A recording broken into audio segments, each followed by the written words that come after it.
લોકસભાની ચૂંટણી ટાણે ક્ષત્રિય સમાજના આંદોલનમાં રોજ નવા વળાંકો આવી રહ્યા છે। ક્ષત્રિય સમાજના મહિલા આગેવાન પદ્મિનીબા વાળાએ સંકલન સમિતિ પર ગંભીર આરોપો લગાવ્યા છે। તેઓએ જણાવ્યું કે સંકલન સમિતિના 5 સભ્યોને હું બંગડી પહેરાવીશ। નમસ્કાર, આપની સાથે હું છું જાનવી।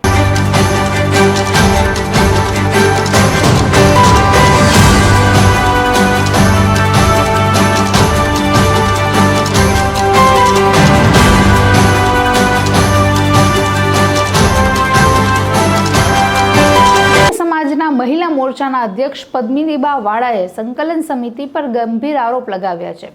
રાજકોટમાં પ્રેસ કોન્ફરન્સ દરમિયાન તેઓએ કહ્યું કે સંકલન સમિતિના જ 5 સભ્યોને હું બંગડી પહેરાવીશ। સાથે કહ્યું કે જે રૂપાલા વિરુદ્ધની અમારી જે લડત છે તે ચાલુ જ રહેશે, અમે એમને માફી નહીં આપીએ।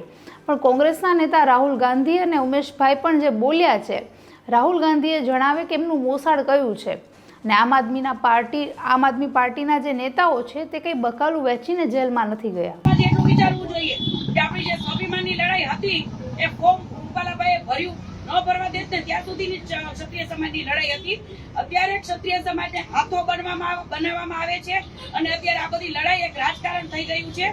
તો વિચારવું જોઈએ અને વિરોધ બધાનો કરવો જોઈએ। શું કામ ખાલી ફક્ત ને ફક્ત આપણે રૂપાલાનો કરી જ છીએ, રૂપાલાભાઈનો વિરોધ બરાબર છે, પણ સામાજિક લડાઈ આપો। વોટ અત્યારે આપણે તો પછી કોઈને નો આપો બીજેપીને, નો કોંગ્રેસને, નો આપને, કોઈને વોટ નો આપો। આપણે જો તમારે બેન દીકરીઓની સામાજિક લડાઈ લડવી હોય તો, બાકી કોઈનો હાથો બનતા નહીં। આ બધા હાથો બનાવે છે અને કાલ સવારે બધા પોતપોતાના રોટલા શેકી અને ઘર ભેગા થઈ જવાના છે। કોઈ મામેરાઈ ભરવા નહીં આવે। આ તો બધી વાતું છે। હવે બધા વધારે સંખ્યામાં બહાર નીકળ્યા છે। પેલા જે શરૂઆત અમે કરી હતી ત્યારે ઓછી સંખ્યા હતી, ત્યારે બધાને ડર લાગતો હતો। અત્યારે રાજકારણ આવી ગયું છે। રાજકારણ કાંઈક તો સમાજ વિચારે કે રાજકારણ આવ્યું છે અને સામાજિક લડાઈ બેન દીકરીઓની અત્યારે કોઈ જાતિ કઈ દેખાઈ રહી નથી અને સમાજને ગુમરાહ કર્યો છે। તો સંકલન સમિતિને જે લડાઈ આપી હતી, અત્યારે જે મહાસંમેલનો કરે છે, આ કરે છે, એનો કોઈ જાતનો કોઈ આમાં સામાન્ય માણસ પીસાશે। અને બધાએ આખા ક્ષત્રિય સમાજને આ બેન દીકરીઓ અમે કહીએ છીએ કે લડત આપો, અમે તમારી સાથે છીએ, પણ સામાજિક લડત આપો।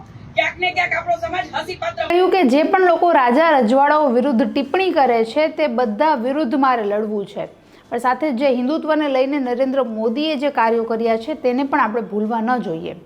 પદ્મિનીબા વાળાએ સંકલન સમિતિ પર ગંભીર આરોપો લગાવતા કહ્યું કે હું સંકલન સમિતિ સાથે નથી, જેમાં 4 થી 5 લોકો એવા છે કે જે પોતાની મરજીથી કાર્યો કરે છે। તેઓ ગામડે જે ભાઈઓ અને બહેનો રહેલા છે તેને ગુમરાહ કરવાનો પ્રયત્ન કરે છે। સાથે જ વધુમાં જણાવ્યું કે જ્યારે પરસોત્તમ રૂપાલાએ રાજકોટ લોકસભા બેઠક પરથી ભાજપના ઉમેદવાર તરીકે ફોર્મ ભર્યું ત્યારે સંકલન સમિતિ ઘરે જઈને સૂઈ રહી હતી। સમાજમાં કંઈક અંદરો ખીચડી પાકી રહી હોય તેવી પણ ચર્ચા અને વાતો લોકો કરી રહ્યા છે, કારણ કે જ્યારે પરસોત્તમ રૂપાલાએ ક્ષત્રિય સમાજની મહિલાઓ અંગે જે વિવાદિત નિવેદન આપ્યું તેને લઈને જે ઉગ્ર આંદોલન થયું, પણ જ્યારે રાહુલ ગાંધીએ રાજા રજવાડાઓ વિશે વાત કરી ત્યારે લોકો અત્યારે શાંત છે। જોકે પરસોત્તમ રૂપાલા 3 વખત માફી માંગી ચૂક્યા છે, તો રાહુલ ગાંધી પાસેથી પણ માફી મંગાવો તેવી લોકો ડિમાન્ડ કરી રહ્યા છે। તો હાલ ક્ષત્રિય સમાજમાં જે અંદરો કંઈક વિખવાદ થતો હોય તેવી વાતો ધીરે ધીરે સામે આવી રહી છે અને આંદોલનને લઈને પણ રોજ કંઈક નવી મહત્વની ઘટના કે વળાંક સામે આવી રહ્યો છે। ત્યારે હવે આવનારા દિવસોમાં 7મી મે ગુજરાતમાં ચૂંટણી યોજાવાની છે, તો આંદોલન કયું સ્વરૂપ લેશે તે જોવું ખૂબ જ અગત્યનું રહેશે। નમસ્કાર।